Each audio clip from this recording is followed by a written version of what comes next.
عمران خان کے پاس بھلے بہترین لوگ ٹیم میں نہ ہوں، مہذب پڑھے لکھے لوگ عمران خان کی ٹیم میں نہیں ہیں، اس میں کوئی شک نہیں، لیکن ایک کام عمران خان صاحب نے بہت اعلیٰ کیا ہے۔ انہوں نے پاکستان کی 75 سال کی تاریخ میں وہ کام کیا جو اس سے پہلے کوئی اور سیاستدان نہ کر سکا، حالانکہ ان سے زیادہ مقبول ذوالفقار علی بھٹو شہید بھی تھے۔ ذوالفقار علی بھٹو شہید نے کبھی کسی اسٹیبلشمنٹ کے جرنیل کو اس طرح سے پبلک میں للکارا نہیں۔ سننے میں تو آیا کہ انہوں نے جب اریسٹ کیا گیا تو انہوں نے کافی کچھ کہا، اور یہ بھی کہا کہ اگر میں زندہ بچ نکلا تو میں تم لوگوں کو چھوڑوں گا نہیں، لیکن پبلک میں اس کا ایک پردہ رکھا۔ لیکن عمران خان صاحب نے جس طرح وہ کہتے ہیں کہ شیر جنگل کا بادشاہ ہوتا ہے، لیکن اگر یہ اکیلا لگڑ بگڑ کے ہاتھ لگ جائے تو پھر لگڑ بگڑ اس کی بادشاہی کو ایسے رونتے ہیں کہ شیر ان سے پناہ مانگتے۔ 75 سال سے پاکستان کی تاریخ میں جن کے منہ کو سیاست کا خون اور چسکا لگ چکا تھا، جرنیلوں کو، انہوں نے اپنے جانشین، کیونکہ ہر 3 سال 5 سال کے بعد کوئی نئے جرنیل آ جاتے ہیں اور جانشین کو تربیت دے کے جاتے ہیں کہ تم نے کس طرح سے اپنا تسلط قائم رکھنا ہے، لیکن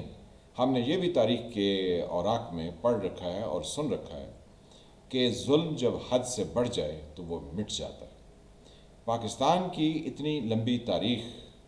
جس میں اسٹیبلشمنٹ نے اپنے پنجے روزانہ پہلے سے زیادہ مضبوطی سے گاڑے اور وہ گڑتے چلے گئے، عمران خان کو وہ اقتدار میں لائے صرف اس لیے کہ وہ نواز شریف کا پتہ صاف کر لیں۔ اب بھی ان کا ٹارگٹ وہی ہے، لیکن عمران خان نے ان کے ساتھ کناڑے پر چڑھ کر وزارت عظمیٰ لی، اور اس کے بعد انہی جرنیلوں کو اس قدر لتاڑا، مار مار کے اس قدر ان کو پولا کر دیا، کیونکہ کہتے ہیں کہ جب دشمن پر کامیابی یا فتح حاصل کرنی ہو تو یہ فوج کی اصطلاح ہے کہ وہاں پر اتنی بمباری کی جائے کہ دشمن کو پولا کر دیا جائے اور پھر وہاں جا کے بآسانی قبضہ کر لیا جائے۔ تو عمران خان صاحب نے بھی پچھلے کوئی 8-10 مہینے میں، یعنی جب سے ان کی حکومت ختم ہوئی ہے، وہ روزانہ بمباری کرتے تھے اور کہتے تھے میں نام بتاؤں گا اور میں نام لوں گا۔ پھر انہوں نے خیر سے اس طرح سے نام لے دیے اور اس طرح سے جنرل باجوہ کا ذکر کیا جو اس سے پہلے کسی چیف آف آرمی سٹاف کا ذکر نہیں ہوا۔ اب تو یہ ہے کہ وہ ایم کیو ایم کے ڈاکٹر عبدالستار کی وہ بات یاد آتی ہے جب انہوں نے الطاف حسین سے علیحدگی کا اعلان کیا اور وہ شریفوں کی صف میں کھڑے ہو گئے، نواز شریف کی صف میں نہیں بلکہ جو شریف شرفا لوگ ہوتے ہیں ان کی صف میں انہوں نے کھڑے ہونے کا اعلان کیا، تو ان کے مد مقابل کئی طرح کے صحافیوں نے اور کئی طرح کے دوسرے لوگوں نے بہت کھل کر باتیں کرنا شروع کر دیں۔ تو ڈاکٹر عبدالستار نے کہا کہ ہم کیا شریف ہوئے کہ لوگ اب اس طرح سے اٹھ کھڑے ہوئے، یعنی وہ اندرون خانہ ان کو دھمکا رہے تھے کہ ہم شریف ہو گئے ہیں تو اب آپ اس طرح کی باتیں کرتے ہیں، ورنہ پہلے تو آپ میں جرت نہ تھی۔ تو عمران خان صاحب نے بھی اسی طرح سے جرنیلوں کے ساتھ کیا، ان کو بھگو کے ماری اور پھر ان کو کھلے عام ماری۔ اب ہر کوئی اٹھ کر ان کے اوپر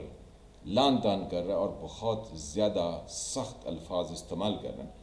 سوشل میڈیا پر جس طرح کے الفاظ پڑھنے اور سننے کو ملتے ہیں اسٹیبلشمنٹ کے خلاف اور جرنیلوں کے خلاف، اس سے ایک بات تو عمران خان صاحب کی یہ کامیابی واضح ہوتی ہے کہ انہوں نے اسٹیبلشمنٹ کو لتاڑ کے اتنا کمزور کر دیا کہ اب یہ جرنیل صرف صفائیاں دینے کے لیے آگے بڑھتے ہیں، کیونکہ ان کو یہ سمجھ نہیں آ رہی کہ وہ کس طرح کا بیانیہ کس نہج پر کس زور سے چلائیں کہ عمران خان کے بیانیوں کو وہ شکست دے سکیں، کیونکہ عمران خان صاحب ہر بات پر یو ٹرن بھی لیتے ہیں اور ہر بات دھڑلے سے ایکسیپٹ بھی کر لیتے ہیں، لیکن یہ کہتے ہیں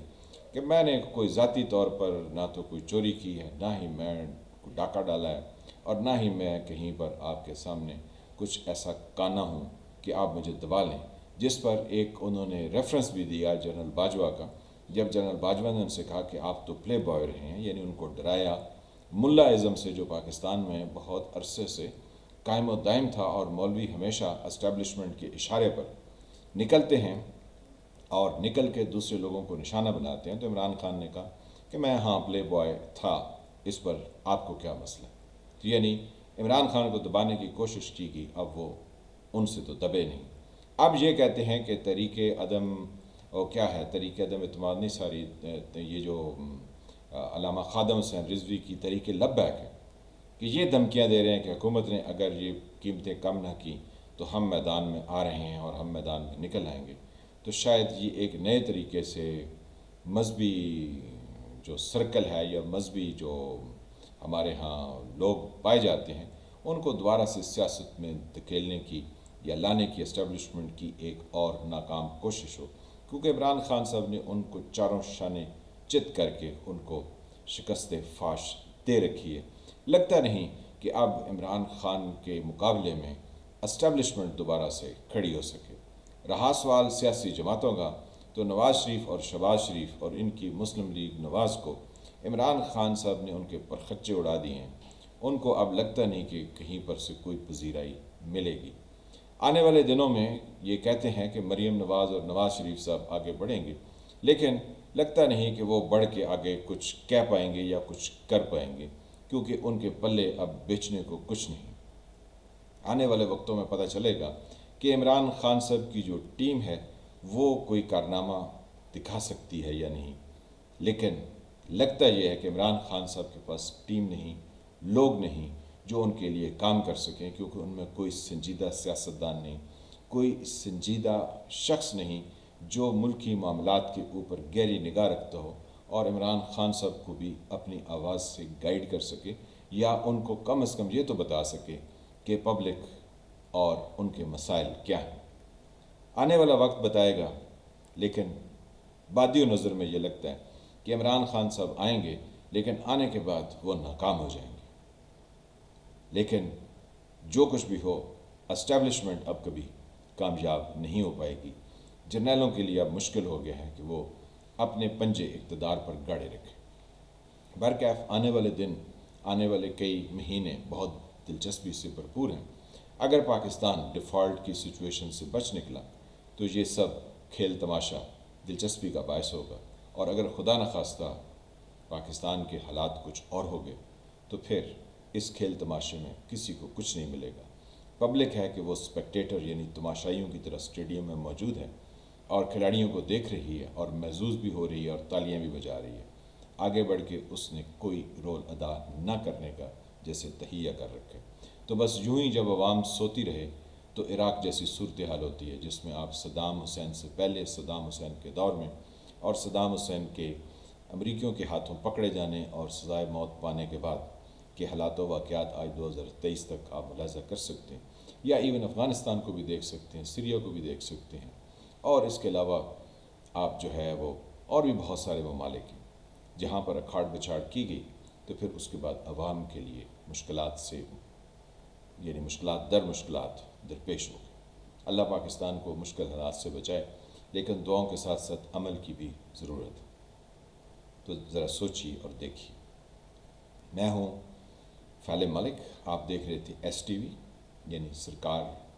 چینل۔ جن فرینڈ نے چینل کو سبسکرائب نہیں کیا اس کو سبسکرائب کریں، گھنٹی کے نشان کو بھی دبا دیں تاکہ آپ کو نئی آنے والی ویڈیوز ملتی رہیں۔ ایس ٹی وی کو دیکھیے، ویڈیو کو لائک کیجیے، شیئر کیجیے، کمنٹ کیجیے۔ ملتے ہیں کسی نئے ٹاپک سے، تب تک کے لیے خدا حافظ۔